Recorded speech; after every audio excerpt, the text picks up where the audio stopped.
Hi guys, this is me. இன்னைக்கு இந்த வீடியோல நம்ம என்ன பார்க்க போறோம் அப்படினு பாத்தீங்கன்னா நம்ம யாருக்குமே இன்ஸ்டாகிராம் ரீல்ஸ் பத்தி தெரியாத சில விஷயங்களை பத்தி தான் பார்க்க போறோம். வாங்க வீடியோக்குள்ள போகலாம். ஆக்சுவலா இன்ஸ்டாகிராம் ரீல்ஸ் பத்தி என்ன சொல்லலாம் அப்படினு பாத்தீங்கன்னா டிக்டாக் அப்படிங்கிற ஒரு மிகப்பெரிய சாம்ராஜ்யத்தை இந்தியன் கவர்மெண்ட் புல்டோசர் வச்சு இடிச்சு நொறுக்கிட்டாங்க. ஸோ இப்போ அந்த இடம் ரொம்ப காலியா இருக்கு. இன்ஸ்டாகிராம் விட்டுட்டாங்க அப்படின்னா ஃபேஸ்புக்கோ இல்லை யூடியூபோ ஏதாவது ஒரு மினி வெர்ஷன் ரிலீஸ் பண்ணிடுவாங்க. ஸோ இந்த ஆப்பர்ச்சுனிட்டியை நம்ம விட்டுறக்கூடாது அப்படிங்கிறத ஒரு விஷயத்த கருத்துல வச்சுட்டு தான் ரீல்ஸையே ரிலீஸ் பண்ணியிருக்காங்க. இன்ஃபேக்ட் இதை கவர்மெண்ட் பேன் பண்ணுவாங்க, நிறைய கண்ட்ரியோட கவர்மெண்ட் பேன் பண்ணுவாங்க அப்படிங்கிற விஷயம் இன்ஸ்டாகிராமுக்கு ரொம்ப நாளைக்கு முன்னாடியே தெரியுமா? இந்த ரீல்ஸ் அப்படிங்கிற ஒரு மிகப்பெரிய ஒரு ஃபீச்சரை ஒரு வருஷத்துக்கு முன்னாடி டிசைன் பண்ணி வச்சுட்டாங்க. ஸோ இப்போ நம்ம விட வேணாம், டைம் பார்த்து காத்துட்டு இருக்கலாம். அது கரெக்டாக பேன் பண்ண கொஞ்ச நேரத்திலேயே நம்ம இதை விட்டுறலாம் அப்படிங்கிற ஒரு ஐடியால தான் இன்ஸ்டாகிராம் இருந்திருக்காங்க. அடுத்த விஷயம் என்ன அப்படின்னு பார்த்தீங்கன்னா, நீங்க யாரெல்லாம் இதை நோட்டீஸ் பண்ணீங்க அப்படின்னு தெரியல, இது ரொம்ப ரொம்ப ரொம்ப மைன்யூட்டான விஷயம். நீங்க டிக்டாக் உங்களோட போன்ல பாத்தீங்கன்னா ஒரு ஃபார் எக்ஸாம்பிள் டிக்டாக் ஆப் உங்க போனோட ஸ்கிரீனை எவ்வளவு யூஸ் பண்ணும் அப்படிங்கிறது இங்க உங்களுக்கு நான் ஒரு பிக்சர் மாதிரி காமிக்கிறேன். இந்த மாதிரியான ஒரு யூசேஜ் வச்சிருக்கோம். இந்த இடம் மட்டும்தான் டிக்டாக் ஆப்போட ஃபீச்சர்ஸ் உங்களுக்கு தெரியும். மற்ற எல்லா இடமும் உங்க போனோட டைம், கிளாக், பேட்டரி ஸ்டோரேஜ், கீழே ஹோம் பட்டன், எக்ஸிட் பட்டன் இதெல்லாம் இருக்கும். ஸோ இது டிக்டாக் ரொம்ப ரொம்ப கம்மியாக தான் யூஸ் பண்ணிருக்கு. பட் ஆனால் இன்ஸ்டாகிராம் எப்படி யூஸ் பண்ணியிருக்காங்க அப்படின்னு பார்த்தீங்கன்னா, இந்த ஒரு ஆப்ஷனை ஆப்டிமமாக யூஸ் பண்ணியிருக்காங்க. அதாவது ஒரு ஆப்னால எவ்வளோ ஒரு ஃபோனில் யூஸ் பண்ண முடியுமோ அது எல்லாத்தையுமே இந்த ரீல்ஸ் யூஸ் பண்ணுது.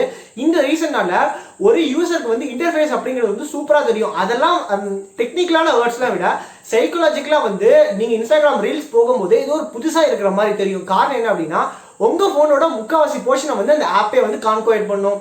அடுத்த விஷயம் என்ன அப்படின்னு பாத்தீங்கன்னா, இந்த ரீல்ஸ் இதுக்கு முன்னாடி இன்ஸ்டாகிராமோட யூசர்ஸ் எப்படி இருந்தாங்க, அதாவது இதுக்கு முன்னாடி இன்ஸ்டாகிராம் ஒரு 100 கோடி பேர் யூஸ் பண்ணிட்டு இருந்தாங்க அப்படின்னா அவ்வளோ இருக்காது. பட் இப்போ அதிகமாயிடுச்சு.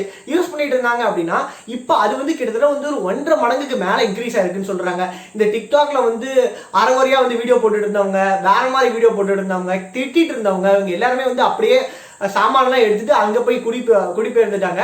ஸோ அதனால அவங்களோட என்கேஜ்மெண்ட்ஸும் சரி இல்லை வீடியோஸும் சரி பல மடங்கு இன்க்ரீஸ் ஆயிருக்கு. கிட்டத்தட்ட இது இன்ஸ்டாகிராமோட ஒரு கனவு நாட்கள் அப்படின்னு நான் சொல்லுவேன். அதாவது ஒரு ட்ரீம் டேஸ். இது அவங்க இது எப்போ வரும் அப்படிங்கிறத காத்துட்டு இருந்து தான் இவ்வளோ நாள் இருந்துட்டே இருந்தாங்க. செகண்டரி விஷயம் என்ன அப்படின்னு பார்த்தீங்கன்னா, இது ரொம்ப ரொம்ப முக்கியமான விஷயம். நீங்கள் டிக்டாக்ல கிட்டத்தட்ட 60 செகண்ட்ஸ் வரைக்கும் ஒரு வீடியோ மேக் பண்ணலாம். இது யூடியூப்பை கம்பேர் பண்ணும்போது ஒரு வரப்பிரசாதம். ஏன்னா யூடியூப்ல அந்த 60 செகண்ட்ஸ்ல நம்ம ஒரு வீடியோ போட்டோம்னா அது யூஸ்லெஸ். பட் ஆனால் டிக்டாக்ல நீங்கள் 60 செகண்ட்ஸ் வரைக்கும் தான் போட முடியும்.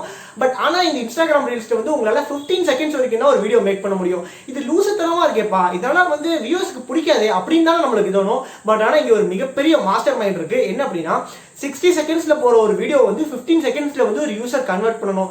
கண்டிப்பா அது பாசிபிளே கிடையாது. ஏன் அப்படின்னா ஒரு கண்டென்ட்டை 1/4 பிரிச்சு போடவே முடியாது. அதாவது ஃபார் எக்ஸாம்பிள் இப்போ ஒரு மிகப்பெரிய டயலாக் டெலிவர் பண்றாங்க அப்படின்னா இதே நம்மளால பிரிச்சு கண்டிப்பா 60 செகண்ட் சொல்ற டைலாக 15 செகண்ட்ல சொன்னோம்னா கிட்டத்தட்ட 2x ஸ்பீட்ல ஓட்டி பாக்குற மாதிரி இருக்கும். ஸோ அது பாசிபிள் இல்லை. அதனால ஒரு யூசர் என்ன பண்ணுவாங்க அப்படின்னா, நார்மலா போடுற வீடியோ அக்கௌண்ட்டோட பல மடங்கு வீடியோஸ் அதிகமா போடுவாங்க. அதே மாதிரி ஒரு யூசர் 60 செகண்ட் ஒரு வீடியோ பாக்குறதுக்கும் 15 செகண்ட் பாக்குறதுக்கும் வித்தியாசம் இருக்கு. இதனால ஒரு யூசரும் நிறைய ஃபார் எக்ஸாம்பிள் வீடியோஸ் அப்லோட் பண்ணுவாங்க. அதை பாக்குறவங்களும் நிறைய வீடியோஸை பார்ப்பாங்க அப்படிங்கிறது ஒரு ரிசர்ச்ல ஃபவுண்ட் ஆயிருக்கு. இந்த ஒரு மிகப்பெரிய ஐடியாவை எடுத்து தான் அவங்க டைமிங்கை 1/4 குறைச்சிருக்காங்க. இது ஒரு மிகப்பெரிய டிஜிட்டலைசேஷன் நோக்கி போயிட்டு இருக்கு அப்படின்னு நான் சொல்லுவேன். ஏன் அப்படின்னா, ஃபியூச்சர்ல இப்படியே போயிட்டு இருந்துச்சுன்னா எல்லா ஆப்லயும் வெறும் 5 செகண்ட் தான் வீடியோ போஸ்ட் பண்ற மாதிரி இருக்கும். அதாவது நான் என்ன சொல்ல முடியும் அப்படின்னா, hi guys, this is me, இந்த வீடியோ நம்ம என்ன பார்க்க போறோமா அப்படிங்கிறத மட்டும் தான் சொல்ல முடியும். அந்த அளவுக்கு டைமிங் குறைஞ்சிக்கிட்டே இருக்குன்னு நம்ம சொல்லலாம். பட் ஆனால் இவங்க பண்ண எல்லா விதமான மூவ்மெண்ட்ஸ் அண்ட் ட்ரிக்ஸ் எல்லாமே ஒரு மெக்னிஃபிசென்ட்டா இருக்கு. அதுதான் இன்னைக்கு இன்ஸ்டாகிராம் நம்பர் 1ல வச்சிருக்கு அப்படின்னு நான் சொல்ல வரேன். ஸோ இது ஒரு சின்ன இன்ட்ரோடக்ஷன் தான். இதை பத்தி இன்னும் நிறைய பார்க்கலாம் அப்படின்னு உங்களுக்கு தோணுச்சுன்னா மறக்காம கமெண்ட் லீவ் பண்ணுங்க. கண்டிப்பா இதோட பார்ட் 2 நான் போடுறேன். This is signing off Aravindan, Scific, Sinora.